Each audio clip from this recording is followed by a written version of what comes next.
Be inspired, supported, and empowered. This is the Global Healthy Living Foundation Podcast Network.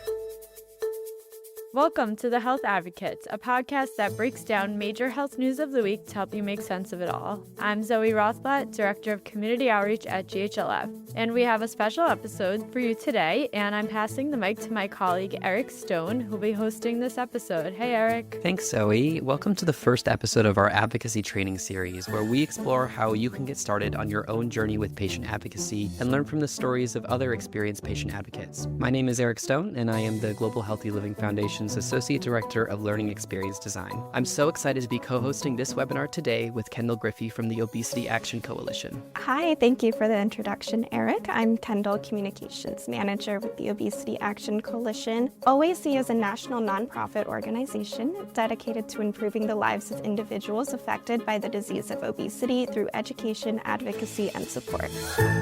Thanks, Kendall. Today we are joined by Jody, Alicia, Yolanda, and Judy, 4 patient advocates from around the country who will be sharing their stories with us today. Maybe we could start out by learning a little bit more about them. Could you please introduce yourself, where you're from, and share a few sentences about how you got into advocacy work? My name is Judy Nagy, and I live in Sandusky, Ohio, which is on the shores of Lake Erie, halfway between Cleveland and Toledo. And I was diagnosed with rheumatoid arthritis at the age of 25, and that was about 44 years ago. So I started my advocacy work about 14 years ago with the Global Healthy Living Foundation, and I'm also a Platinum Ambassador with the Arthritis Foundation. I have been to Washington and to Columbus, Ohio, participating in support for legislation to help all people with chronic illnesses and many medical needs. So I love it, and I wouldn't trade it for the world. I've met a lot of nice people, and it's really wonderful. Thanks, Judy. Jody, do you want to go next? My name is Jody Quinn. I live in Plymouth, Massachusetts, lifelong Massachusetts resident, originally from Cambridge. I have psoriatic disease, psoriasis, and psoriatic arthritis, diagnosed about 20 years ago after 15 years of misdiagnosis. About 8 or 10 years ago, as my disease progressed, I started looking for a community. I didn't know anybody else who had psoriatic arthritis. So I, through online searches, found the National Psoriasis Foundation and got involved with them as a volunteer for events and fundraisers. And then one day they said to me, how would you like to go to Capitol Hill and speak to all the legislators and then go to the FDA for hearings? And I said, you are crazy. I can't do any of that. So I went. And I never stopped. I've just been going since then. And so I've been advocating with them for about 8 years, along with AI Arthritis and Patients Rising and other organizations, because if one is good, 10 is better. And I absolutely love it. Alicia, do you want to go next? My name is Alecia Smith, and I'm from Lakewood, Ohio. I'm a suburb just west of Cleveland. I am a nurse, and I became a patient advocate almost by accident. I started on a health journey as a patient with obesity, and I started researching on social media for a community just for support and education, and came across the Obesity Action Coalition and really resonated with me what they were doing and how they were trying to get things moving forward with health advocacy. And I just happened to reach out by email to share my story with them, not necessarily meaning to be an advocate, but they reached out to me with an advocacy opportunity. And I realized that it was a really great opportunity and decided to take a chance. And it's kind of snowballed from there with different chances and opportunities. And I realized it was something that I really loved and wanted to do and really grateful for. I'm Yolanda. I'm from the Pacific Northwest. I was a fledgling supporter of issues such as weight bias campaigns and issues concerning healthcare access to people who are experiencing the disease of chronic obesity.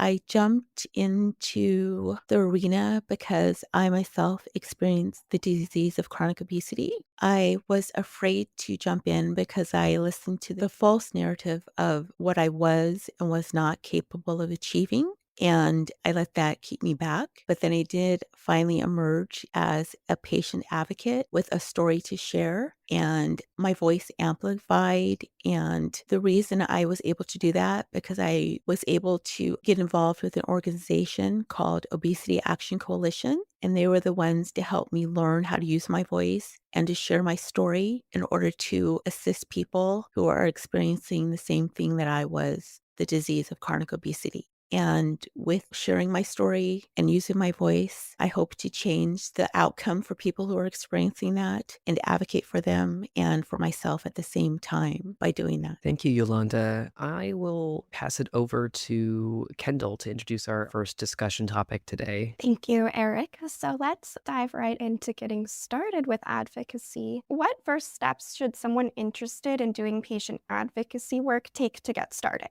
Let's start with Judy. I believe that you reach a point in your journey with your disease where you feel comfortable sharing stories about yourself and meeting fellow people that are dealing with the same issue you are. When you have already been through all the tests and the medicines and the surgeries, you really have an understanding that a lot of people don't know about. The first step is to find an organization that is connected to the issue that you're dealing with. And nearly all of them are involved in legislation issues.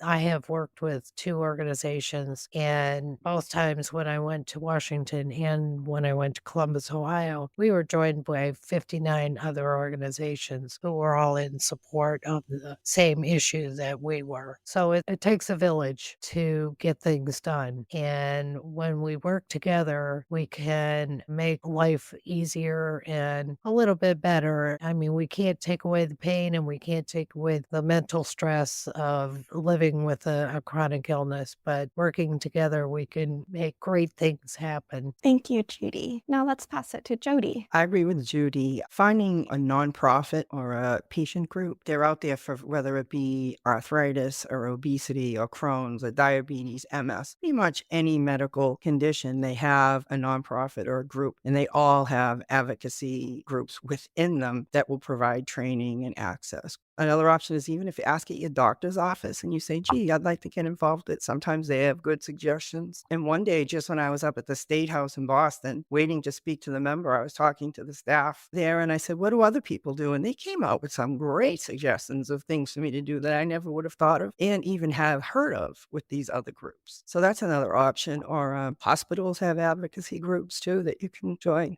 There's a lot of avenues out there for people, whether they want to jump in full time or maybe just write an article here and there. So there's a lot out there that people can try. Thanks, Jody. Those are some great tips.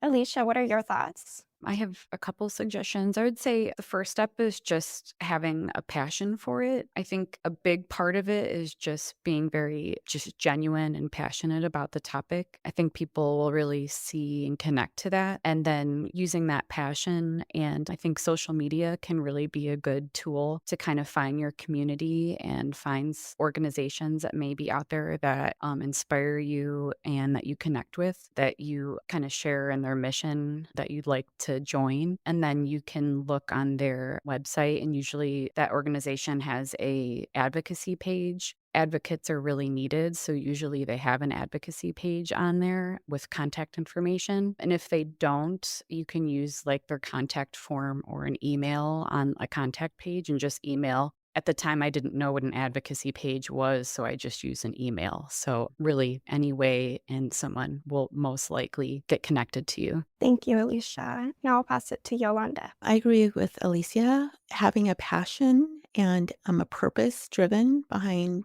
your advocacy is very important. At least it was for me and is for me, because it carries me through when things get difficult or when the process seems daunting. So yes, having that purpose driven behind my advocacy work. Volunteering in the area where my interest lies, that's very important. Seeking out other people who are in that area, surrounding myself in that space, that's important. Just seeking out those people in that area, that's important. Researching information about what I'm interested in, that's important too. Yeah, just finding all the information that I can about what subjects that I'm interested in advocating for. Self-education, like they said, go to websites. There's so much information out there that you can find for yourself. So that's what I would suggest doing. Yeah, thank you. Those are some really amazing tips that each of you shared. Now, how did you overcome the fear of not knowing enough to do advocacy work? Judy, we'll start with you. I don't think I ever really had any fear. Working with the Global Healthy Living Foundation was very easy. They provided all the materials that we needed to prepare ourselves for being a patient advocate. And when I joined the 50 state network, they reached out to me and we connected in Columbus, Ohio the first time. They actually had another person there that was helping us to put our story together so that we could make a presentation to the legislators. I testified before the state senate in Ohio for biosimilars when I first started. They gave me the courage because they were so supportive. And that's why it's important to be part of an organization that provides you the materials you need. And the camaraderie is amazing, especially with the Global Healthy Living Foundation. They have it all together. These people are really good at what they do and they help you prepare. They have staff that reach out to you when you have any fear. But really, I believe you need encouragement from your fellow patients as well, and your family and friends, because we're not alone. And I've come across so many people that they're afraid to make a change. They're afraid to take the next step. And I encourage them and I give them suggestions. And I've had a lot of people that were just so appreciative. It's just taking that first step, reaching out, talking to other people, and knowing that your courage is going to make life better for you and for everybody. Because my motto is we're all in this together, and together we are stronger. Wow, Judy, that's incredible. Thank you for sharing. It was very beautifully said. Now I'll pass it to Jody. How did you overcome the fear of not knowing enough to do advocacy work? I was definitely afraid. For me, I was actually brought in kicking and screaming, dragged in to my first advocacy event saying, there's no way, I can't do this. I can't talk to these senators and I don't want to go. And they were like, you're going. So I went. It was great. All this fear. Got to meet with my senator, and I think she could see I was scared, and she just put her hand on my arm and said, you'll be fine. And I just told my story. And I realized it isn't how much you know, it's you. It's your story. That's what you have to tell. Your story is the most important thing in advocacy. And even if 20 people have the same thing as you in the room, there's still 20 different stories to be told. So the encouragement I received that first day, and then every meeting I go to since then, before you go in, everybody's like, you got this, to each other, there's a lot of support along the way. So after that first meeting, I'm not going to say each time you get a little anxious, before you go in, but the fear just sort of melted away when I saw, it's not us against Goliath, it's us for ourselves, and everything we say is important. Your story is never right or wrong. So that's how I overcame my fear. That's amazing. Thank you for sharing. Alicia, I'll pass it to you. I definitely initially had a bit of a fear as well. And then I quickly realized when people were telling me that really it's the advocates that are making the impact in the meetings. It's the personalization. It's not really the facts and figures so much when you're trying to make a difference, but it's that personalization that's really connecting to people. When someone can really relate and put those facts and figures, seeing how it works into an everyday life really makes a difference, and seeing how it plays out in the every modern day situation and how it's affecting people's lives really started to make me feel comfortable and know that when I'm speaking, I'm probably actually really being heard.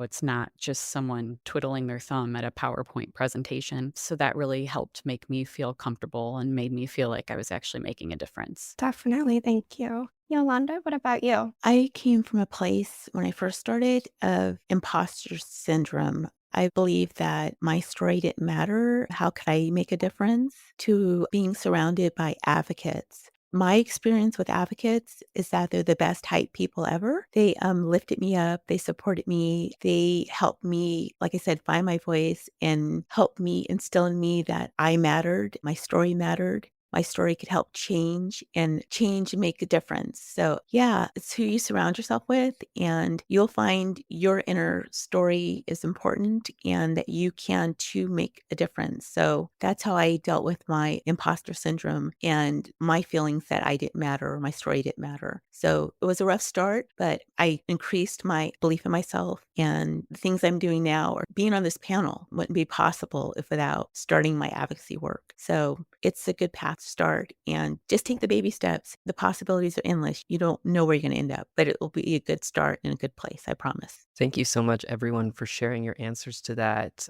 Throughout all of the stories you've shared so far, I've noticed the common theme of community. I'm curious, if you had to describe the patient advocacy community in one word, what would it be? And let's start with Jody. Supportive, I think, is a million words to describe them, but that's what I get out of the community. I get support in every possible way that I could ever need. That's wonderful. Yolanda, what about you? I would say light workers. That's my word. I love that. Judy. I would say the best part about it is the fellowship and being comfortable talking to somebody that has experienced another chronic illness, no matter what kind of chronic illness it is, because I haven't come across anybody that isn't dealing with something. And fellowship makes a big difference in that. The support, the camaraderie, the sharing of stories, and it's just so rewarding to know that you can help each other through a lot of problems in your journey, because most of these problems that we're living with are lifelong, and you make so many good friends when you're a patient advocate. It's fulfilling, it's heartwarming, and at Global Healthy Living Foundation, we call it the beacons of health. That's what we are. That's fantastic. What a beautiful answer, Judy. Thank you. Alicia, what about you? I would say I describe it as hopeful. Just it's positive, hopeful, and just how they're working for change just gives me a lot of hope. So hopeful would be my word. These are all great words. I'm feeling very warm and fuzzy just hearing all these words like friendship and light workers passed around here. I think these are all such great words to describe the advocacy community. I'm curious if maybe we could elaborate a little bit more on how important things like fellowship and mentorship and friendship are to being a patient advocate, especially in those first few steps of getting started. Yolanda, do you want to start us off? For me, mentorship is very important. Mentors offer insight into things that I'm going through that I need help with. Their experience is invaluable because this is still new to me still. And they can, like I said, offer their insight and help me through the tough situations and make the road a little less bumpy for me. And not walking the road alone, it's comforting and it makes it not so lonely. And there's power in community, just as you're saying, there's power in that. I get strength in that, and it's very important. So I'm grateful for that. I have a little community of my advocacy, and at the OAC, there's people that I can call and connect with if I have questions, and I'm grateful for that. I had questions. I was offered to sit on 2 local boards, a Medicare and a Medicaid board. I wasn't sure if I was able to do that. A little bit of the imposter syndrome was coming in, but this was an opportunity for me to do advocacy work at the local level and make change for people who are experiencing the chronic disease of obesity. And I just needed that little wisdom from a mentor, whether or not if I'm ready for this. And I was able to speak with Crystal from OAC, and she says every bit helps and everyone needs a place at the table. So that was a little push that I needed, and I accepted the positions, and I'm glad I did. I feel like I'm making a real change. And yeah, mentorship is important, and I'm glad I have mentors. And one day I hope to be that to someone else. So you pass it along, and it's a chain. It's giving. It's natural order, I think, in this community. That's what it's supposed to be. So mentorship is very important, and I hope to do it for someone else one day. Thank you for sharing, Yolanda. Judy, why don't you go next? So I consider myself very fortunate because I had a lot of mentors from the very beginning. They led me on the path to being confident that I was going to be able to live with this disease. You have to trust your doctor. If you don't trust your doctor, then you're going to have a lot of trouble dealing with your illness. So the nursing staff, everybody involved with your journey makes a big difference. And you have to be self-confident that you can do everything that they ask you to do. And and be able to speak up if you're not comfortable with what it's doing for you, because they're trained to help us. And that's your first line of defense. From there, that mentorship helped me immensely, and I went full speed ahead. And I did the research. I'm signed up for my patient portals at all of my healthcare facilities, and I read all my reports before I even see the doctor for a follow-up. So you have to be prepared. That is a relationship that is probably even greater than a marriage. Hopefully it's a good marriage when you're with a good doctor. Jody, I'll pass it to you next. How important is mentorship to your experiences with patient advocacy? Mentorship is what kept me in advocacy. Like I said, that first time I went, I was a little scared. But after that, a lot of the agencies that you work with, they do provide you training before you go into any type of a session. But it's what happens after. You strike up this friendship, and I'm the new person, and your eyes are aglow because you're like, oh, look at this person. They're talking with such ease, and they understand, and everybody's listening to them, and they've been doing it for maybe 10 years, 15 years. So after the meeting, I would strike up friendships with these people, and they were just a wealth of information. They tell you you can do it. You need their assistance. They're the people you can call. Oh, we have this issue in Massachusetts, and I just can't figure out how to write this letter. Well, they'll help. They'll read the letter for you and say, maybe you should word it this way or that way. And it's almost like a professor-student relationship. I think it's vital. You can never learn enough. So no matter how many people, and even now I'm doing it probably 8 years solid of advocacy. Now I'm at the point where if I go to a meeting, they'll send a new person in with me. But there's nothing greater than when I post something online. One of these people that I thought were my mentors will say, great job, Jody. And I'm like, it's like a pat on the back from the professor, So I think it's very important to have a mentor. And it doesn't even have to be somebody within your own part of the arthritis psoriasis society. But when you go to these advocacy events, you're not just with that group. You're meeting advocates from around the country, around the world, all different groups, and you learn from all of them. So mentorship is vital to any successful advocacy program. Thanks, Jody. Those are really powerful words. Alicia, I'll turn it to you now. Sure, thank you. I do believe that mentorship is very important, just kind of bouncing ideas off of each other and kind of a guide, just because, when you're new to it, you're not really sure really what you're doing. So I've had several and been inspired by people kind of learning what it's all about, and even just someone to be honest with you. And even if maybe you're doing something a little wrong, or maybe not necessarily wrong, but something that could be better, them just kind of showing you the ropes there too, because you're in it to grow also. So, I'm fully open to learning a new way of doing something. I've learned better ways of doing things too, learning better word choices for things, maybe even seeing some of my own biases in things and learning and growing too. So that's been really nice. And someone who has been living that topic in that area for a lot longer with more experience is the perfect person to kind of show someone the ropes. And I think a mentor is a perfect person for that. So I'm really grateful, and I think it's a really important part of advocacy. Wonderful. I will pass it to Kendall for our next topic. Thanks, Eric. Yeah, we've talked a lot about that warm, fuzzy feeling that Eric mentioned that you get with advocacy. It's fulfilling, it's inspiring, but sometimes it can be a little bit challenging. So I'm curious, how did you overcome the frustration of how slow advocacy work can be sometimes? Let's start with Yolanda. I haven't actually overcome that yet. That's something I work on every day and try to enrich and improve my processes around that. But I found that, again, that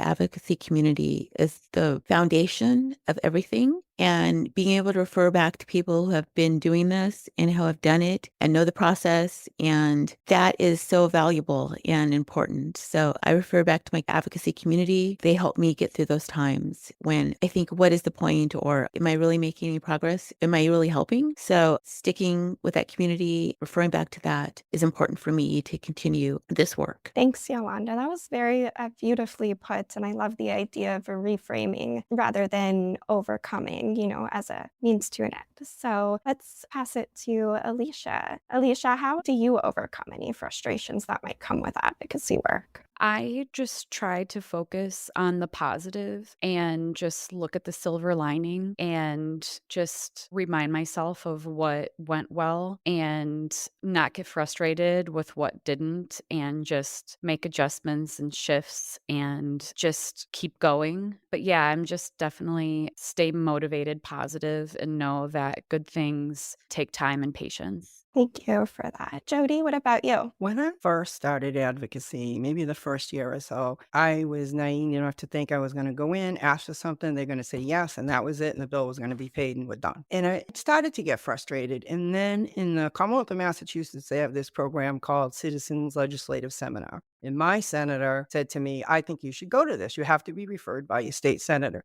It's a 2-day program at the State House run by all the senators, and they explain to you what the Senate's about, how bills are passed, and all this stuff. So one of them was a real hearing, and we had one bill that they were working on. It had 160 amendments. And I remember it to this day. I'm like, how can you do anything else? They're like, we can't. It's going to take us 3 days just to get through this one bill. So from that day forward, I always had that in the back of my mind, that everything takes a long time because it's a process. It's not just a one-step job. And now I consider every single step along the way important. Maybe I'll go in for a hearing one day, a meeting, and they won't pass it, but they heard my story. The next time I go in, they remember who I am, they remember my story. So I consider every single step along the way important. And then, of course, the end result's the best. But it may take 2 years, it may take one of the things in Massachusetts 6 years, but along the way, we informed a lot of people, educated a lot of people. So I don't really get upset about the length of time. As long as people are listening to us and hearing our stories, I think it's important. Absolutely. Thank you so much, Jody. What about you, Judy? Once you become enveloped in the advocacy world, I do believe that you learn patience as you go. There are times when you feel frustrated and you just have to move on to the next challenge. It's really up to the patient themselves to make a change if you're dealing one-on-one with patients.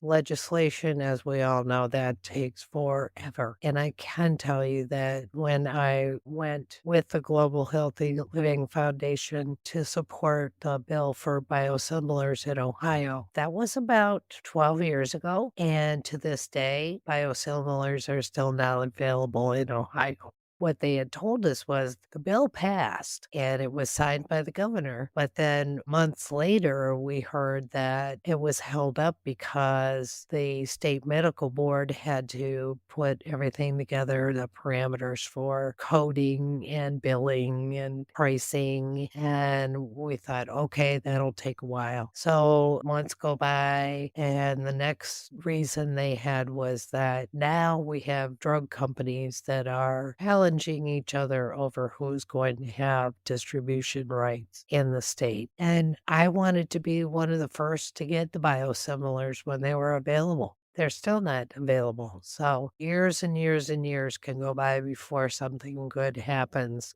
And like Grandma always said, patience is a virtue. And sometimes you just have to wait it out. But the rewards are so awesome. Absolutely. Thank you so much, Judy. To wrap up our episode today, I'd love to know, to those who are listening right now who are considering starting their own patient advocacy journeys, what's one piece of advice that you would give them? And let's start with Judy. Find the organization that is connected to your chronic illness. Participate in their advocacy programs that they have available. Reach out to other people who may already be involved with organizations. And once you make that first step, you will never go back. It's so rewarding. Perfect. Yolanda, what about you? I would give the advice, you don't need to rewrite the whole playbook. There's people out there who've been doing this, who know how it works and the best ways to approach it. Not that what you're bringing to the table is not important, because your innovations are important as well. You could bring a whole new spark to the whole cause, but you just don't have to start from scratch. There are things that are being done that have been done previously, so you don't have to feel that overwhelming need to figure everything out, because there's things in place already. So that gives you time to focus on how you can best use your gifts and talents to further the cause that you're interested in advocating for. Very inspiring, Yolanda. Thank you. Alicia, what about you? My advice would be that if this sounds just even remotely interesting to you, I would just try it. Advocacy is really needed. It's a really powerful tool to bring change. And I think you would most likely surprise yourself and be really happy that you did try it. I know I was really surprised by how much confidence it gave me and how much joy it brought to my life. So I really would encourage you to give it a try. Just the fact that you may be thinking about advocacy means you already have that little spark inside of you. But don't be afraid to start small. You don't have to start out your first year being on 2 boards and going to Cabinet Hall 4 times a year and, being on steering committees. You can start out as simple as joining an advocacy group and signing on to send letters to your legislators, or going to a local event that there might be and just speaking to other patients. It can start small. And patient groups are definitely the easiest gateway to it. But as Yolanda said, you get so much out of it that you never expected. You almost feel selfish. You think, I was doing this for everybody else, but it just makes me feel so good inside to do this. And I have never heard of anybody who started advocacy and said, I got nothing out of it, I'm never going back. You always get something out of it. But don't be afraid to start small. If that's what's holding you back, there's something out there for everybody, so just give it a try. You won't be disappointed. It's wonderful, Jody. Thank you all for joining us today. This has been such an inspiring discussion, and I want to thank you each individually for sharing your stories with us today. I think we had some really great stuff. It was nice meeting all of you. We're all in this together, and together we are stronger. Thank you for this opportunity today to talk about advocacy, because I never want to stop talking about advocacy. And today's a perfect example of the community. I didn't know these other 3 advocates before today, and now here's 3 more advocates that we're all friends. Thank you. Thank you, everybody. It's really nice meeting all of you. And thank you, Crystal, again for inviting me to be a part of something again. I very much appreciate it. And thank you to Eric, Ben, and Kendall for helping out today. Appreciate that. And thank you to my co-host, Kendall Griffey from the Obesity Action Coalition. It's been wonderful facilitating this discussion with you today. Yes, Eric, it absolutely has. And thank you to each of these advocates. It was incredible hearing your stories and sharing your insights. So appreciate it so much. We hope you enjoyed this special episode of The Health Advocates, a podcast that breaks down the major health news of the week to help you make sense of it all. And before you go, click on the link in the description to join our 50-state network so you can make a difference and join our amazing team of advocates. If you liked this episode, give us a rating, write a review, and hit that subscribe button wherever you listen. You can listen to all of our podcasts at ghlf.org/listen. Once again, I'm Eric Stone, and join us for our next episode of our advocacy training series. Be inspired, supported, and empowered. This is the Global Healthy Living Foundation Podcast Network.